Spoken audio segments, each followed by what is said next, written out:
Shalom shalom komunitas EPM yang luar biasa. Infrastruktur.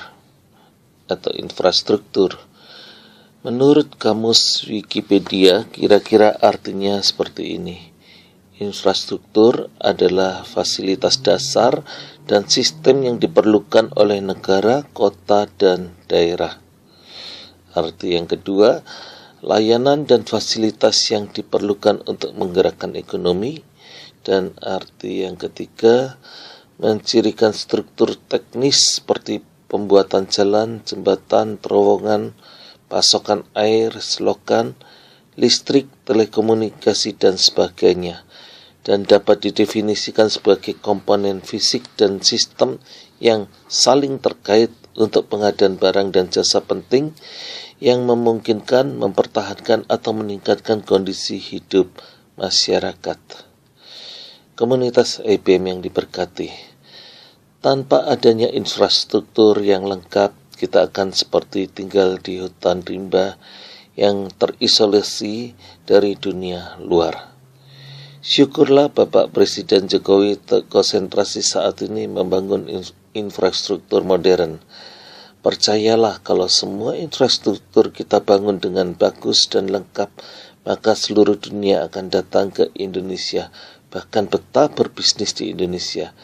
Karena infrastruktur ini bagaikan gula manis yang semut bisa menemukan, karena bau manisnya semut pasti akan datang mengerumuninya.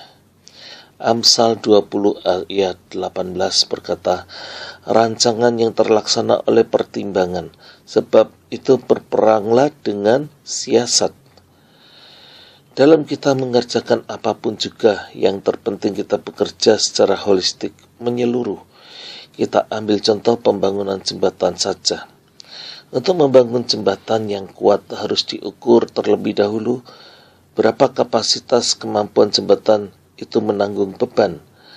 Sebagai contoh, jembatan desa atau di tempat-tempat wisata yang hanya dilalui oleh orang desa atau para wisatawan tanpa dilewati mobil atau truk, tidak perlu jembatan yang besar. Mungkin cukup yang kemampuannya antara 2-3 ton, bahkan mungkin di bawah.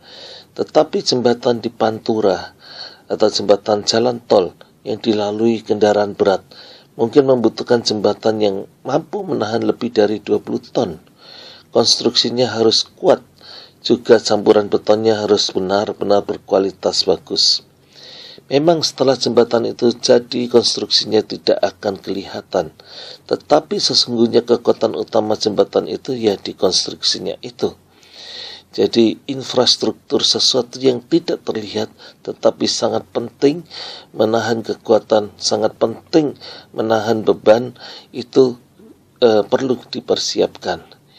Infrastruktur yang satu juga akan bergantung dengan infrastruktur yang lain. Misalnya jembatan sudah dibuat, tetapi jalan penghubung belum diaspal, belum dibuat, maka tidak akan maksimal fungsi jembatan itu. Atau banyak sekali hambatan yang dilalui untuk menuju ke jembatan itu.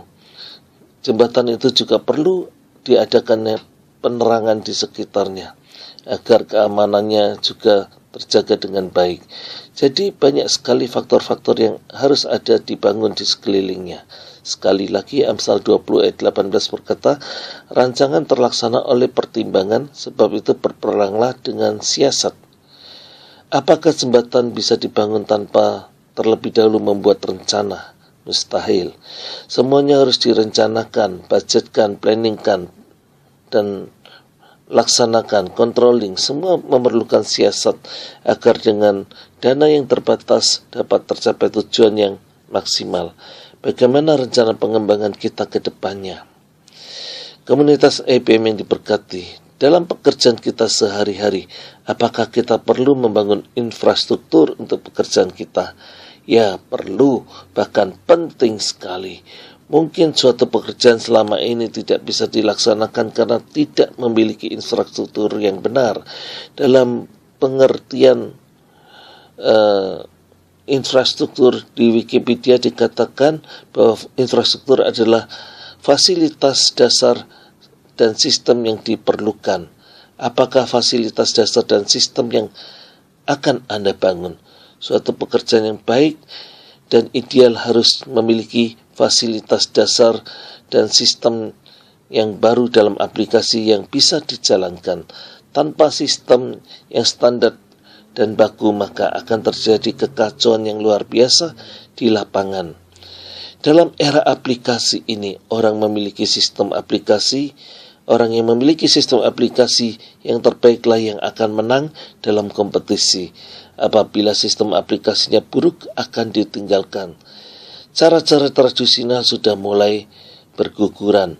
Berapa banyak toko buku, toko CD yang sudah tutup? Kalau mereka tidak berevolusi menjadikan konsep ekonomi komunitas, maka mereka akan semakin kehilangan pembeli. Saya terkejut mendengar informasi buku yang top sales saja, yang best seller saja, sekarang penjualannya hanya laku 1-2 buku saja dalam 1 bulan. Tetapi mereka yang memiliki komunitas mampu menjual jauh lebih banyak daripada toko buku tradisional. Era aplikasi telah datang, karena itu Amsal kita hari ini mengingatkan kita, berperanglah dengan strategi. Banyak terjadi PHK di mana-mana. Apa artinya ini? Apakah ini artinya kita sedang memasuki krisis ekonomi? Tidak. Yang terkena PHK adalah usaha yang terlambat mentransformasi dirinya. Tetapi yang dengan cepat mentransformasi dirinya akan terbuka era baru yang sangat menjanjikan. Arti kedua infrastruktur menurut Kamus Wikipedia adalah layanan dan fasilitas yang diperlukan untuk menggerakkan ekonomi. Jadi benar sekali, dan saya sangat setuju sekali dengan arti kedua ini. Infrastruktur dibangun bukan justru untuk mematikan ekonomi, melainkan untuk mengembangkan ekonomi. Jadi sekali lagi, berperanglah dengan siasat. Kita harus punya strategi yang tepat guna. Komunitas EPM yang terkasih, jadi seperti halnya ada gula, ada semutnya. Artinya aplikasi infrastruktur itu juga perlu kita bangun di dalam usaha kita. Kita lengkapi semua yang saling berkaitan sehingga memberi rasa nyaman penggunanya. Maka usaha kita juga akan tetap bertahan, bahkan akan keluar sebagai pemenang kompetisi. Setiap kelemahan yang ada harus segera dibenahi sehingga orang akan semakin nyaman bekerja sama dengan kita. Kalau bisnis kita sudah tidak lagi menjadi jawaban kebutuhan zaman, harus segera mentransformasi diri, kalau tidak akan semakin hilang dan lenyap. Karena itu marilah kita berpikir secara holistik dan melakukan pembangunan infrastruktur untuk kebutuhan apa yang kita perlu masuk di dalam era aplikasi ini. Elia Paul Ang dalam Inspiratif Power Ministry.